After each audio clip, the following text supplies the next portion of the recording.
नमस्कार दोस्तों, मैं प्रभाकर सर और आप देख रहे हैं प्रभाकर एकेडमी यूट्यूब चैनल। दोस्तों, इस वीडियो में हम लोग सीटेट 2024 में जो एग्जामिनेशन होने वाला है जुलाई में, उसके बारे में डिस्कस करेंगे। उसका जो हिंदी पोर्शन है उसके बारे में हम लोग डिस्कस करेंगे। ठीक है। सीटेट का मतलब सेंट्रल टीचर एलिजिबिलिटी टेस्ट। ठीक है। अगर आपको सीटेट के नोट्स चाहिए तो दिए गए नंबर पे संपर्क कर सकते।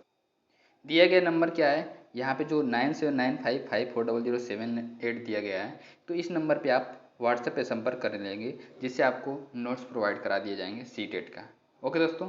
और प्रभाकर एकेडमी के जो और भी सारे लिंक है, सोशल मीडिया जो चीज़ें हैं, उससे जुड़ना चाहते हैं तो इस वीडियो के डिस्क्रिप्शन लिस्ट में दिए गए लिंक जिससे टच करके उससे आप जुड़ सकते हैं।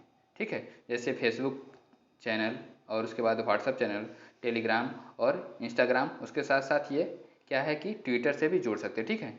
ओके दोस्तों, तो वीडियो को लाइक, शेयर और सब्सक्राइब सभी सारी चीज़ें करते रहिएगा, जिससे कि और भी लोगों को हेल्प की जा सके। ठीक है दोस्तों।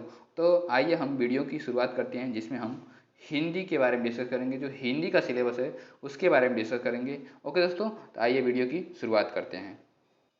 तो दोस्तों, मैं बता दूं कि हिंदी क्या है, हमारी ऑफिशियल लैंग्वेज है। क्या है? हमारी ऑफिशियल लैंग्वेज मीन्स जो हमारे कार्यालय में यूज करने वाली जो भाषा है वो हिंदी है।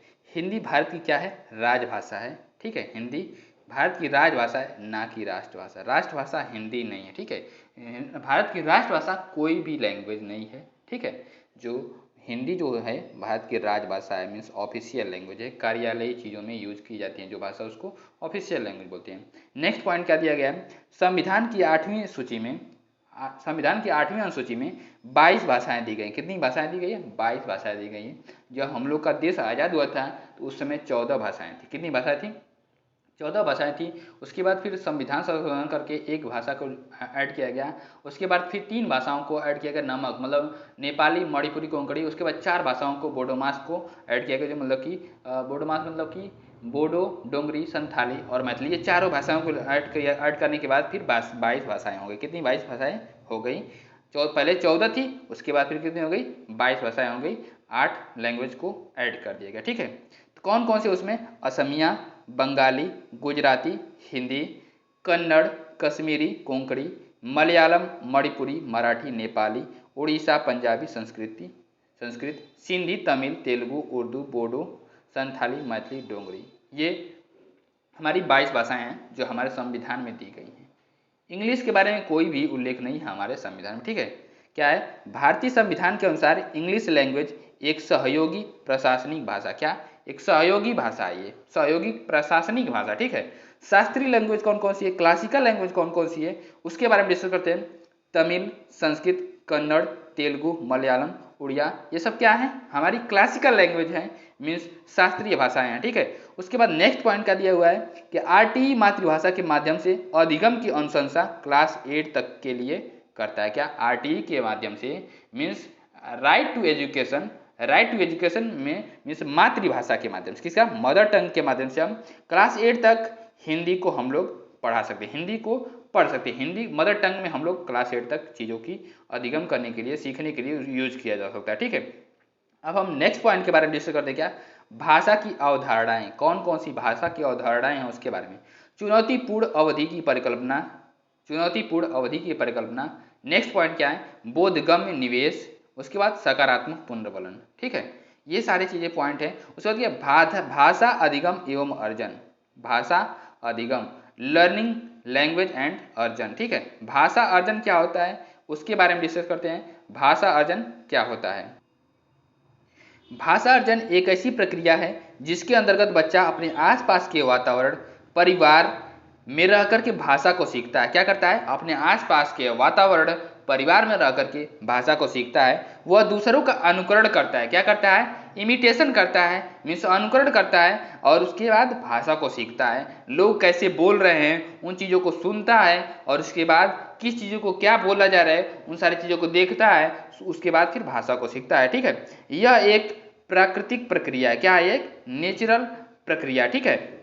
नेचुरल प्रक्रिया है। इसके लिए कोई औपचारिक साधन नहीं है, कोई भी ऑफिशियल साधन नहीं है, की आवश्यकता नहीं पड़ती है। ठीक है, जो भाषा को सीखने के लिए हमको ऑफिशियल साधन की आवश्यकता नहीं पड़ती, हम अपने घर में परिवार में भाषा को सीखते हैं आसानी से। ठीक है, यह एक प्रकार से मातृभाषा या क्षेत्रीय भाषा होती है। क्या होती है? या तो मदर टंग हो सकती है या तो रीजनल लैंग्वेज हो सकती है। ठीक है, भाषा अर्जन के संबंधित बिंदु कौन कौन से हैं, भाषा अर्जन से संबंधित कौन कौन से बिंदु हैं, महत्वपूर्ण बिंदु, उसके बारे में डिस्कस करते हैं। भाषा अर्जन की प्रक्रिया सहज और स्वाभाविक होती है। क्या होती है? भाषा अर्जन की प्रक्रिया सहज और स्वाभाविक होती है, इसमें किसी व्याकरण की आवश्यकता नहीं होती है। भाषा को सीखने के लिए किसी भी व्याकरण की आवश्यकता नहीं होती है। ठीक है, भाषा अर्जन में सर्वाधिक महत्व परिवार व समाज का होता है। किसका महत्व होता है? परिवार और समाज का सबसे अच्छा महत्व होता है। अगर आप अच्छे परिवार में, अच्छे समाज में रह रहे हैं, तब आप अच्छी लैंग्वेज सीख सकते हैं। इस लैंग्वेज को एकदम अच्छी तरीके से सीख सकते हैं। हिंदी को भी सीखते हैं, हर एक प्रकार की लैंग्वेज, जो भी लैंग्वेज आती है, हिंदी, इंग्लिश, जो भी लैंग्वेज आएगी वो भी परिवार और समाज से हम सीख सकते हैं। ठीक है, अब हम भाषा अधिगम के बारे में डिस्कस करते हैं। भाषा अधिगम होता क्या, उसके बारे में। भाषा अधिगम, अधिगम का तात्पर्य है सीखना। क्या? अधिगम का तात्पर्य क्या है? सीखना, लर्निंग। किसी भी प्रकार के अधिगम की प्रक्रिया जीवन भर चलती रहती है। लर्निंग की प्रक्रिया जीवन भर चलती रहती है। इसमें औपचारिक साधनों का प्रयोग किया जाता है। क्या? ऑफिशियल साधनों का, इक्विपमेंट का प्रयोग किया जाता है। ठीक है, भाषा अधिगम में नियम और व्याकरण का प्रयोग किया जाता है। क्या किया जाता है? भाषा अधिगम में नियम और व्याकरण का प्रयोग किया जाता है। नेक्स्ट पॉइंट के बारे में डिस्कस करते हैं। आइए देखते हैं क्या है कि इसे द्वितीय भाषा के नाम से भी जाना जाता है। इसे द्वितीय भाषा के नाम से जानते हैं। नेक्स्ट पॉइंट क्या है कि भाषा अधिगम से संबंधित तथ्य कौन कौन से हैं। भाषा अधिगम से संबंधित तथ्य कौन कौन से हैं, इसके बारे में डिस्कस करते हैं। इसमें भाषा के नियम सीखे जाते हैं। क्या सीखे जाते हैं? इसमें भाषा के नियम सीखे जाते हैं। भाषा अधिगम औपचारिक शिक्षा के द्वारा किया जाता है। क्या किया जाता है? जो भाषा की अधिगम लर्निंग की जाती है वो औपचारिक शिक्षा के द्वारा भी किया जाता है। भाषा अधिगम विद्यालय में प्रारंभ होता है। कहाँ पे प्रारंभ होता है? विद्यालय में प्रारंभ होता है। भाषा अधिगम में बच्चों को प्रयास करना पड़ता है। किसको? जो लर्नर है उसको प्रयास करना पड़ता है। जो सीखने वाला है, बच्चा है, सीखने वाला लर्नर है, तो उसको प्रयास करना पड़ता है सीखने के लिए। ठीक है, कि भाषा अधिगम में बच्चों को प्रयास करना पड़ता है, लर्नर को प्रयास करना पड़ता है। ठीक है, नेक्स्ट पॉइंट क्या है? इसमें व्याकरण की आवश्यकता होती है। किसकी आवश्यकता होती है? व्याकरण की आवश्यकता होती है, ग्रामर की आवश्यकता होती है। नेक्स्ट पॉइंट क्या है? भाषा अधिगम में शिक्षक, विद्यालय पाठ्यक्रम, पाठ्य पुस्तकें, शिक्षण पद्धतियाँ आदि का भूमिका रहती है। इन सब चीज़ों की भूमिका रहती है। किसका? शिक्षक, टीचर का, विद्यालय पाठ्यक्रम, और जो हमारी सब्जेक्ट है, उनके विषय हैं, उसके पाठ्यक्रम क्या हैं, उसकी आवश्यकता होती है। उसके साथ साथ हमारा पाठ्य पुस्तक के, शिक्षण पद्धतियाँ, इन सब चीज़ की भूमिका रहती है। ठीक है, उसके बाद नेक्स्ट पॉइंट के बारे में डिस्कस करते हैं। अधिगम के प्रकार। क्या? अधिगम के प्रकार क्या क्या हैं, उसके बारे में डिस्कस करते हैं। क्रियात्मक अधिगम। क्रियात्मक अधिगम में सीखने के लिए क्रियाओं के स्वरूप और क्रियाओं की गति पर ध्यान दिया जाता है। किसे? क्रियात्मक अधिगम में सीखने की क्रियाओं के स्वरूप और क्रियाओं की गति पर ध्यान दिया जाता है। नेक्स्ट पॉइंट क्या है? शाब्दिक और वाचिक अधिगम। क्या? शाब्दिक और वाचिक अधिगम क्या है, इसके बारे में डिस्कस करते हैं। शाब्दिक या वाचिक अधिगम या सीखने के संकेतों, चित्रों, शब्दों, अंकों आदि के माध्यम से सीखना होता है। किससे?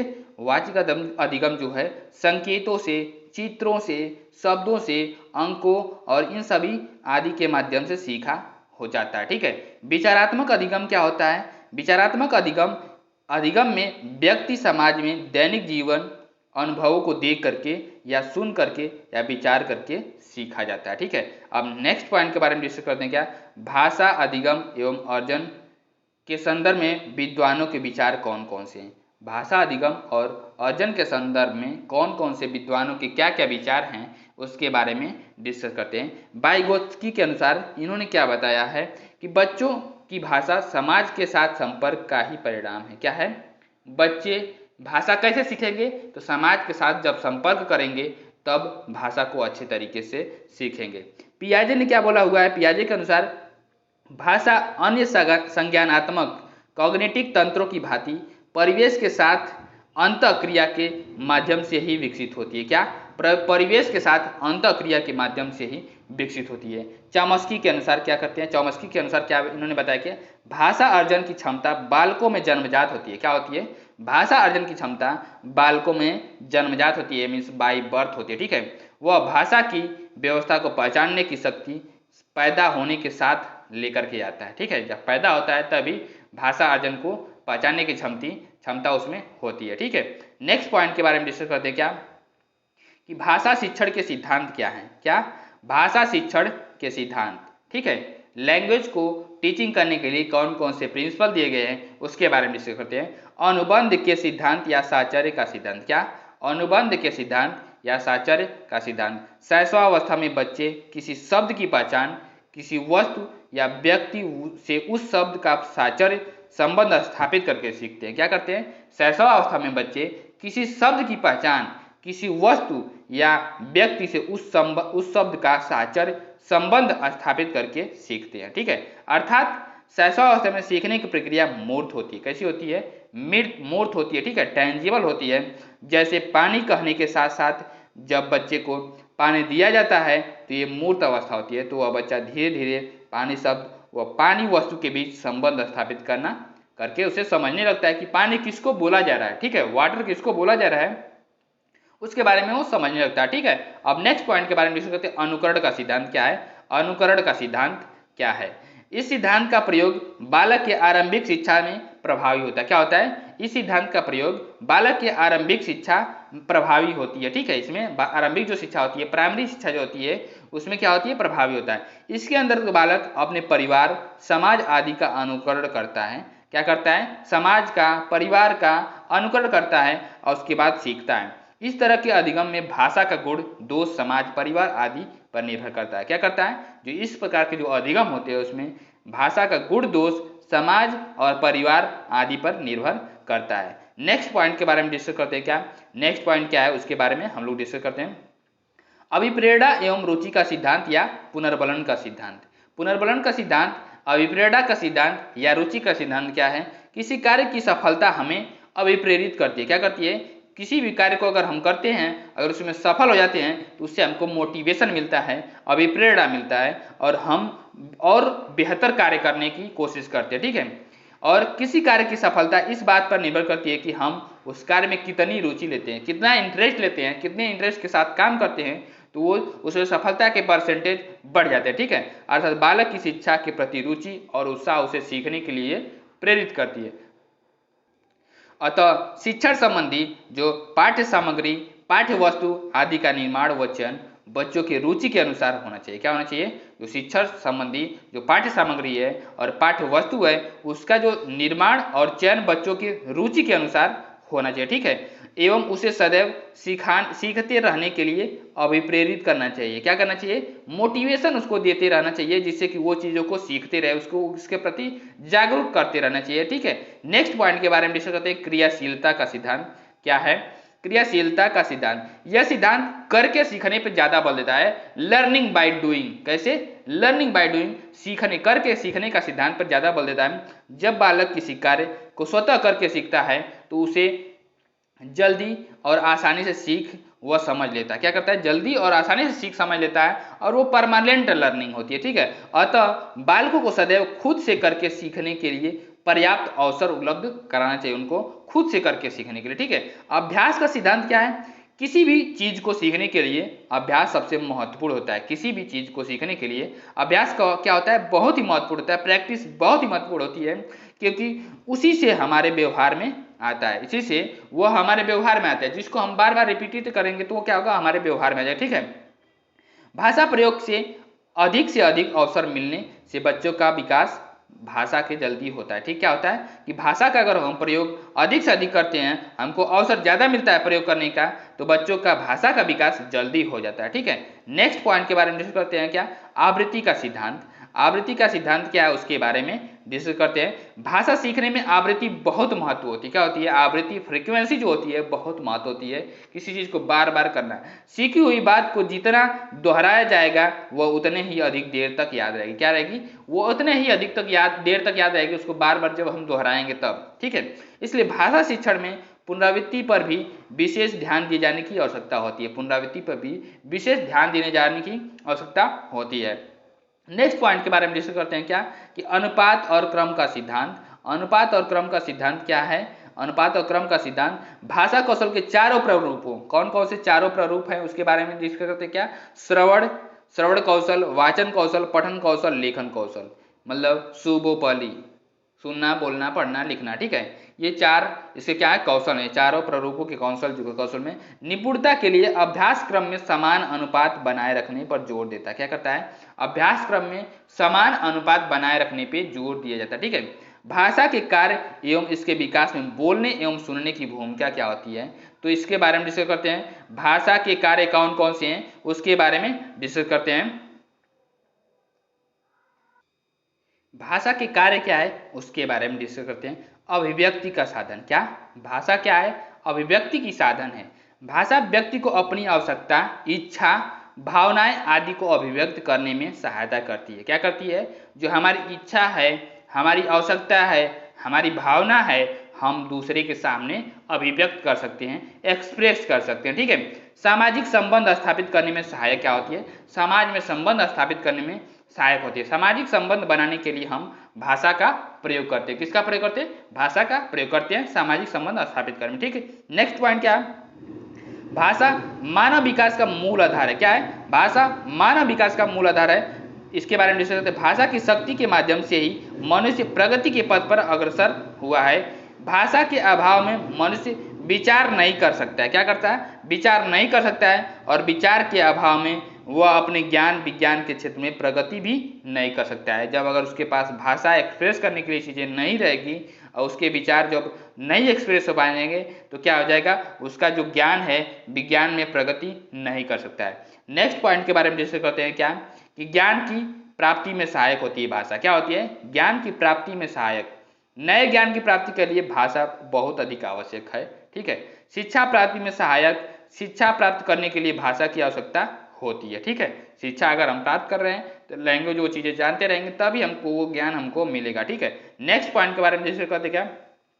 भाषा मानव सभ्यता एवं संस्कृति की पहचान है। क्या करती है? भाषा मानव सभ्यता और संस्कृति की पहचान है। जैसे जैसे मानव समाज में अपनी भाषा में प्रगति की है वैसे वैसे उसकी सभ्यता एवं संस्कृति में विकास हुआ है। जैसे जैसे भाषा का यूज मानव अपने प्रगति में किया हुआ है वैसे ही सभ्यता और संस्कृति का भी विकास हुआ है। ज्ञान विज्ञान के क्षेत्र में प्रगति हुई है और श्रेष्ठ साहित्य का भी सृजन हुआ है। नेक्स्ट पॉइंट के बारे में डिस्कस करते हैं क्या? भाषा विज्ञान में सुनने की भूमिका क्या है? भाषा विकास में सुनने की भूमिका क्या है? बच्चे अपने परिवार, समाज के लोगों और बोलते हुए सुनते हैं। बच्चे अपने परिवार को, समाज के लोगों को बोलते हुए सुनते हैं तथा उनका अनुकरण करते हैं और बोलने की कोशिश करते हैं, उनका इमिटेशन करते हैं और बोलने की कोशिश करते हैं, ठीक है। सुनने के माध्यम से बच्चे में शुद्ध उच्चारण करने में कौशल का विकास होता है। क्या होता है? सुन करके देख के बच्चे क्या करते हैं? उसका शुद्ध उच्चारण करने के कौशल का विकास होता है। सुनने के माध्यम से ही बच्चा बोलने में आने वाली उच्चारण संबंधी अशुद्धियों को दूर करने में सफल हो जाता है। क्या हो जाता है? उच्चारण संबंधी जो अशुद्धियां होती है उसको दूर करने में सफल हो जाता है। नेक्स्ट पॉइंट के बारे में डिस्कस करते क्या है? नेक्स्ट पॉइंट, सुनने के माध्यम से ही एक बालक के शब्द भंडार में वृद्धि होती है। बालक के शब्द भंडार में वृद्धि होती है जिससे उसकी भाषा विकास में भी वृद्धि होती है, उसकी भाषा के विकास में भी वृद्धि होती है। सुनना ध्वनि के विभेदीकरण का सबसे अच्छा माध्यम है। क्या है?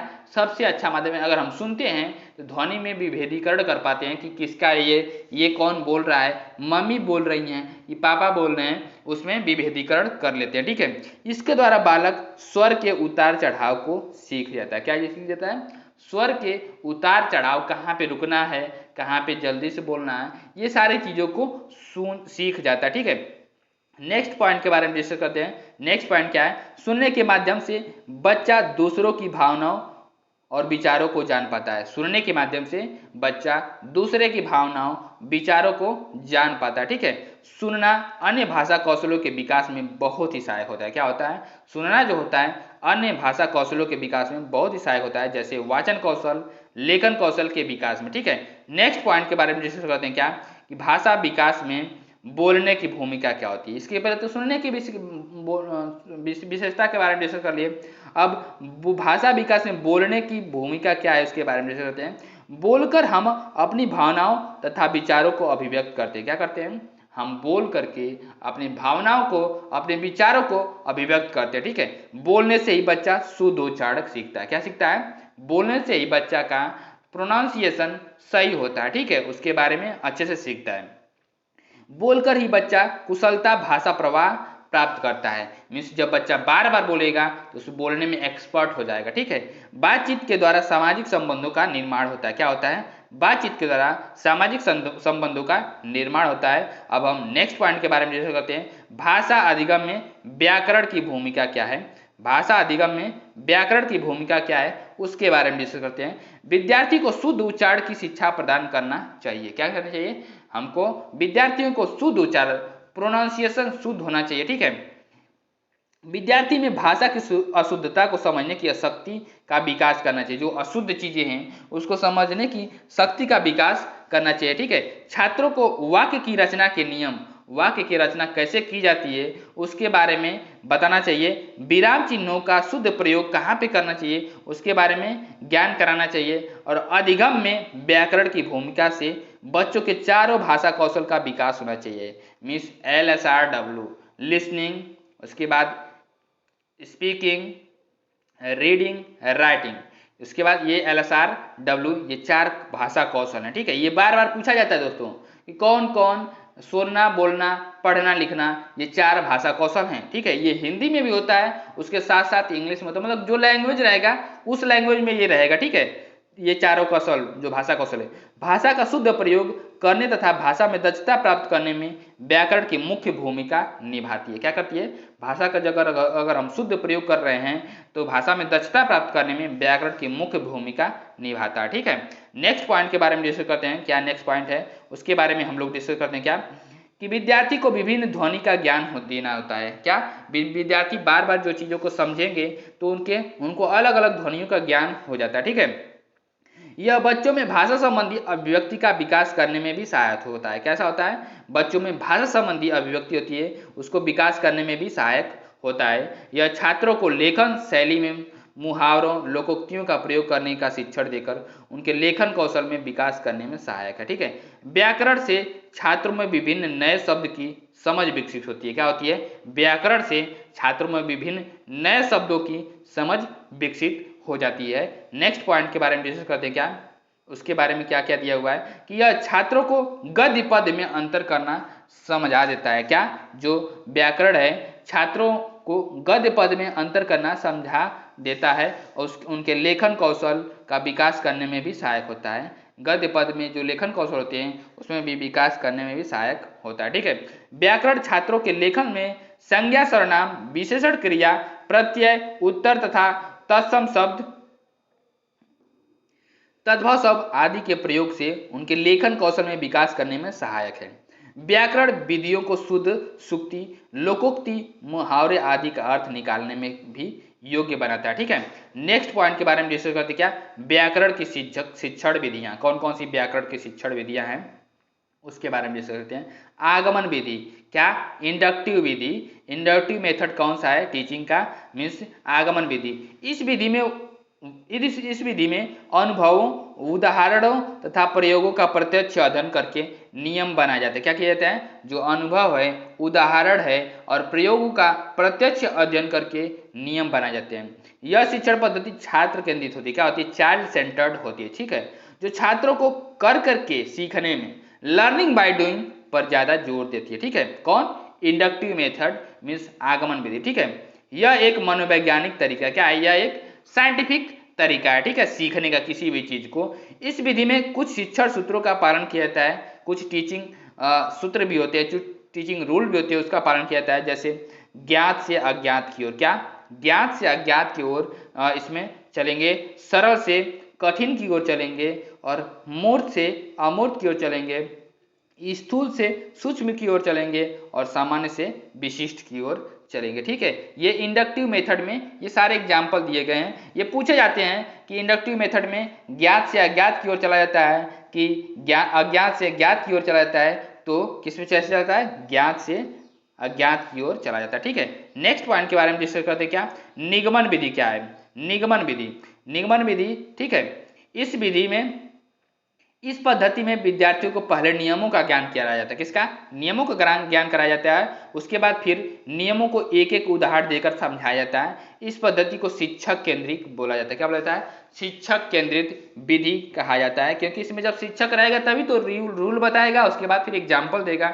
अगर शिक्षक नहीं रहेगा तो बच्चा कुछ सीख भी नहीं पाएगा, इसलिए इसे हम शिक्षक केंद्रित विधि भी बोलते हैं, जिसमें शिक्षक सभी नियमों को पढ़ाता है। इस विधि में कुछ शिक्षण सूत्रों का पालन किया जाता है, जैसे अज्ञात से ज्ञात की ओर, क्या, अज्ञात से ज्ञात की ओर, अमूर्त से मूर्त की ओर, सूक्ष्म से स्थूल की ओर, और नियम से उदाहरण की ओर चलते हैं। ठीक है, अनुकरण विधि क्या है, इमिटेशन विधि का मेथड क्या है, इसके बारे में। अनुकरण विधि, इस विधि में बालक अनुकरण करके सीखता है। क्या करता है, अनुकरण करके सीखता है, इसलिए इस विधि को अनुकरण विधि कहा जाता है। इस विधि में बालक अपने शिक्षक का अनुकरण नकल करके सीखता है। क्या करता है, अनुकरण करके शिक्षक का सीखता है। किसका, अपने जो टीचर है उसका अनुकरण करता है, उसके अकॉर्डिंग सीखता है। ठीक है, पढ़ना व नवीन रचना करना सीखता है। ठीक है, इस विधि के अंतर्गत बालक शिक्षक के उच्चारण को सुन करके वाचन करना सीखते हैं। क्या करता है, बालक शिक्षण के उच्चारण को सुन करके वाचन करना सीखते हैं। पहले शिक्षक बोलता है, फिर बच्चे उसका अनुसरण करते हैं। नेक्स्ट पॉइंट के बारे में डिस्कस करते हैं, क्या, व्याख्यान विधि। जो व्याख्यान विधि है उसके बारे में डिस्कस करते हैं। व्याख्यान विधि में किसी तथ्य विषय की व्याख्या की जाती है। क्या किया जाता है, किसी तथ्य या फैक्ट्स या विषय के बारे में, सब्जेक्ट्स के बारे में व्याख्या की जाती है। व्याख्यान विधि को शिक्षण की सबसे प्राचीन विधि भी माना जाता है। बहुत पुराने समय से चलती हुई विधि आ रही है। ठीक है, जब गुरुकुल था उस समय भी व्याख्यान विधि का प्रयोग किया जाता था। ठीक है, इस विधि में शिक्षक की भूमिका प्रमुख होती है। क्या होती है, शिक्षक की जो भूमिका होती है बहुत ही प्रमुख होती है, इसलिए इसे शिक्षक केंद्रित शिक्षण विधि माना जाता है। नेक्स्ट पॉइंट के बारे में डिस्कस करते हैं, क्या, भाषा संसर्ग विधि। क्या, भाषा संसर्ग विधि, यह एक व्याकरण शिक्षण की विधि है। क्या विधि है, कौन सी विधि है, यह एक व्याकरण शिक्षण की विधि है। इस विधि में रचनाओं के माध्यम से व्याकरण का ज्ञान दिया जाता है। रचनाओं के माध्यम से व्याकरण का ज्ञान दिया जाता है। प्राथमिक कक्षाओं में यह विधि काम में ली जाती है। प्राथमिक कक्षाओं में काम ली जाती है यह विधि। ठीक है, इस विधि के द्वारा छात्रों को अच्छे लेखन की पुस्तकों के माध्यम से व्याकरण का ज्ञान दिया जाता है। ठीक है, नेक्स्ट पॉइंट के बारे में डिस्कस करते हैं, कक्ष में बहुभाषिकता एक संसाधन के रूप में। जो बहुभाषिकता है उसको संसाधन के रूप में कैसे प्रयोग करेंगे उसके बारे में हम लोग डिस्कस करेंगे इस वाले पॉइंट में।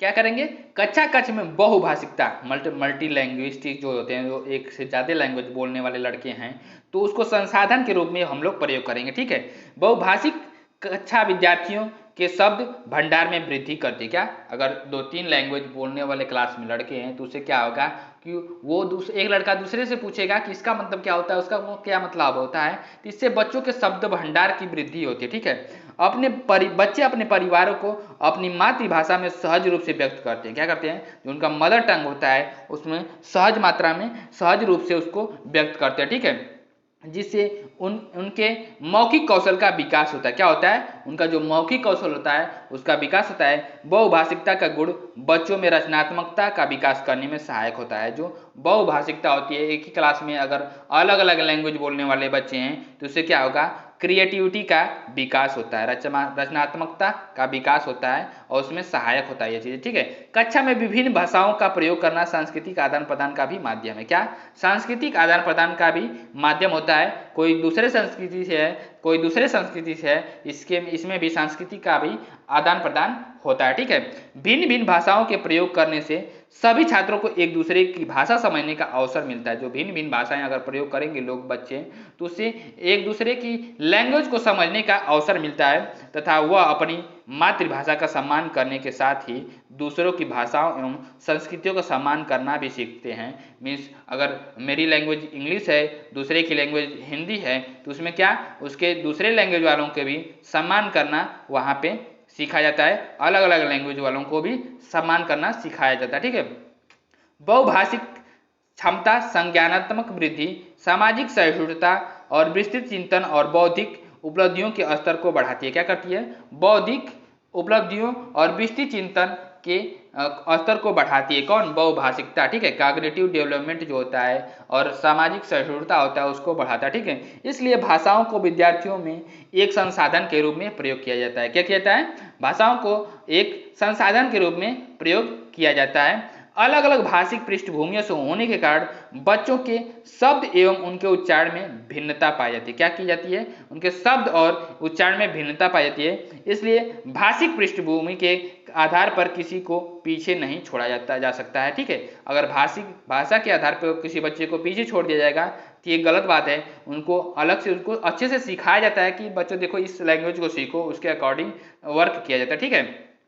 बच्चों को भाषा की विविधता को एक संसाधन के रूप में प्रयोग किया जाता है, ठीक है। इस बात के प्रमाण भी मिलते हैं कि द्विभाषी बच्चे की वैचारिक जो क्षमता होती है अन्य बच्चों की तुलना में अच्छी होती है। जो बच्चा 1 से 2 लैंग्वेज जान रहा है तो उसका विचार प्रकट करने का जो तरीका होता है कुछ है अलग ही होता है, ठीक है। उसके बारे में नेक्स्ट पॉइंट के बारे में डिस्कस करते हैं। क्या नेक्स्ट पॉइंट क्या है?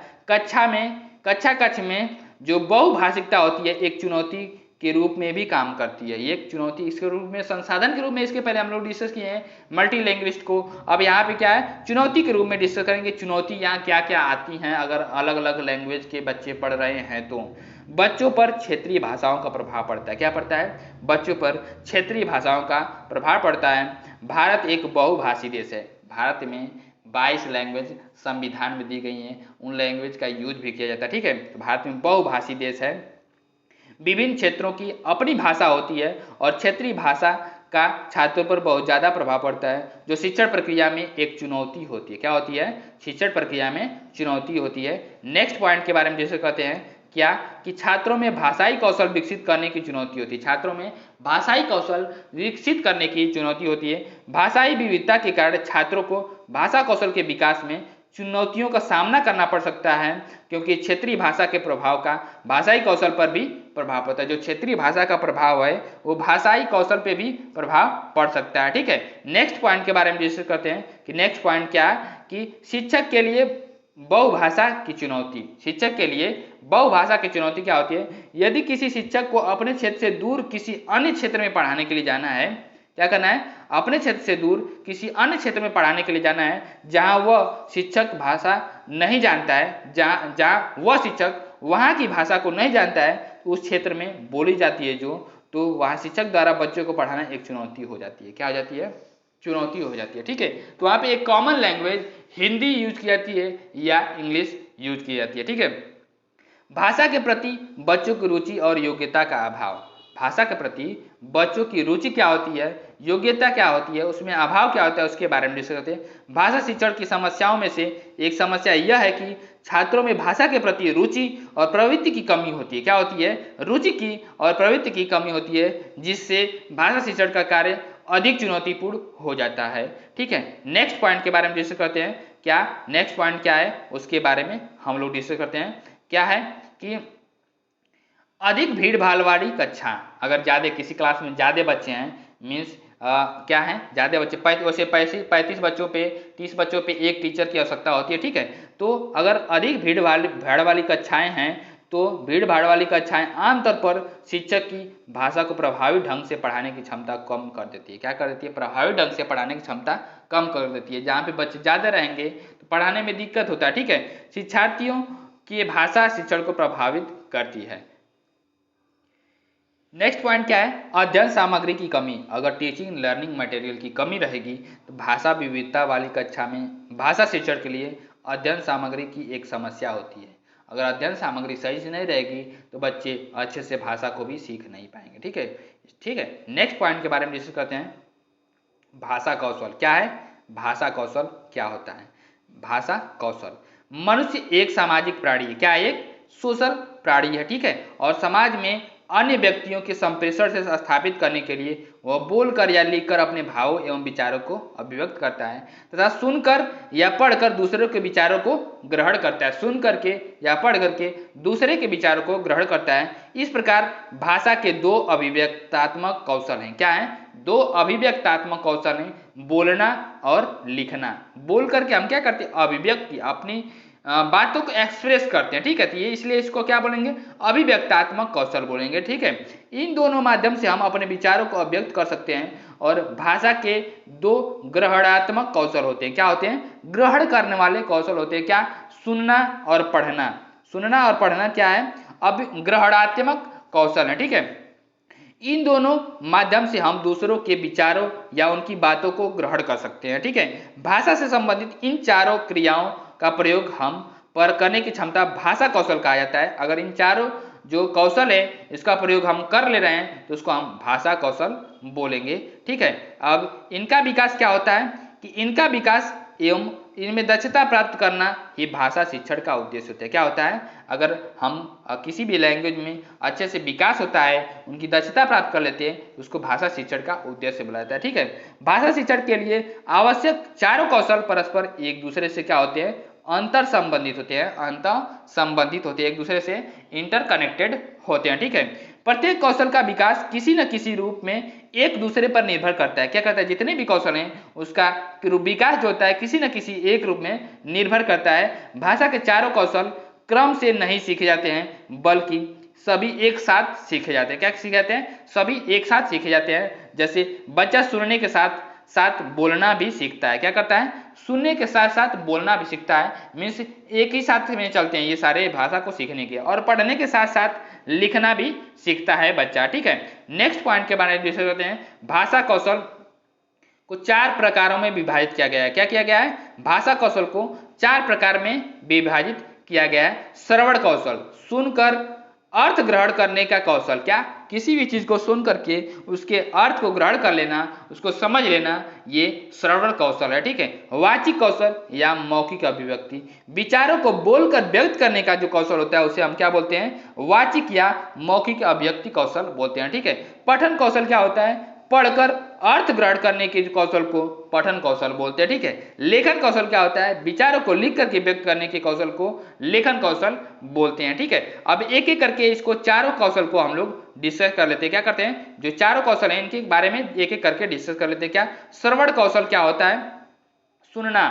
भाषा को श्रवण कौशल के माध्यम से ग्रहण किया जाता है। क्या किया जाता है, भाषा को श्रवण कौशल के माध्यम से ग्रहण किया जाता है। केवल सुनना ही मात्र श्रवण कौशल नहीं है बल्कि वक्ता या प्रवक्ता की बात को सुनकर उसके अर्थ को उसी प्रकार ग्रहण करना जिस प्रकार वो बात अभिव्यक्त की जा रही है, श्रवण कौशल कहलाता है। क्या कहलाता है, श्रवण कौशल कहलाता है। अब नेक्स्ट पॉइंट के बारे में डिस्कस करते हैं। वाचन कौशल क्या होता है उसके बारे में डिस्कस करते हैं। वाचन कौशल मीन्स बोलना, अपनी बात या विचारों को दूसरे के सामने प्रकट या अभिव्यक्त करना वाचन कौशल कहलाता है। क्या कहलाता है, वाचन कौशल या बोलना कौशल कहलाता है। वाचन कौशल तभी प्रभावी माना जाएगा जब हम अपनी बातों या विचारों को इस प्रकार से अभिव्यक्त करें कि सुनने वाली हमारी बात को अच्छे से समझ जाए और उस पर इसका प्रभाव हो, तो ये अच्छे वाचन कौशल का उदाहरण है। क्या मीन्स हम जो चीजें बोल रहे हैं अगर सामने वाला उसको अच्छे से समझ जा रहा है तो ये वाचन कौशल का क्या है कि वो उसको अच्छे से आ रहा है, ठीक है। नेक्स्ट पॉइंट के बारे में डिस्कस करते हैं।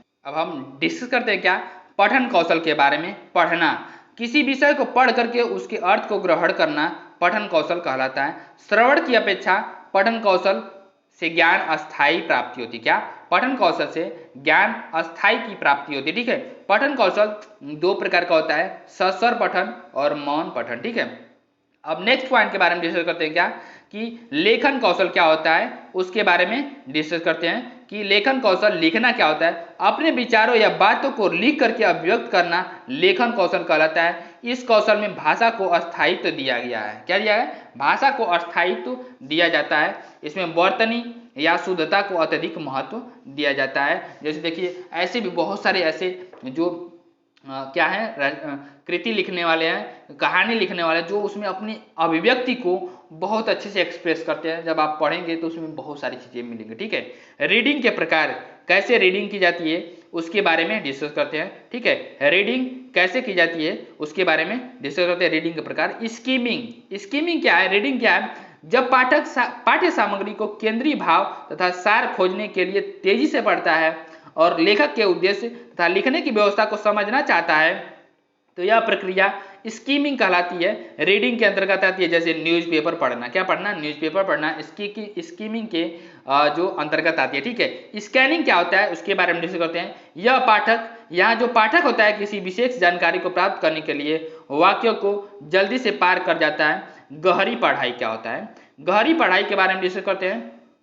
क्या होता है कि गहन पठन में बारीकी से और समय लेकर के पढ़ा जाता है। क्या किया जाता है, गहन पठन में बारीकी से और समय लेकर के पढ़ा जाता है। यहाँ पाठक को प्रत्येक शब्द का अर्थ समझना होता है। क्या होता है, प्रत्येक शब्दों का अर्थ समझना होता है। ठीक है, प्रत्येक शब्दों का अर्थ समझना होता है। अतिशय अभ्यास मीन्स बहुत ज्यादा मात्रा में अभ्यास करना।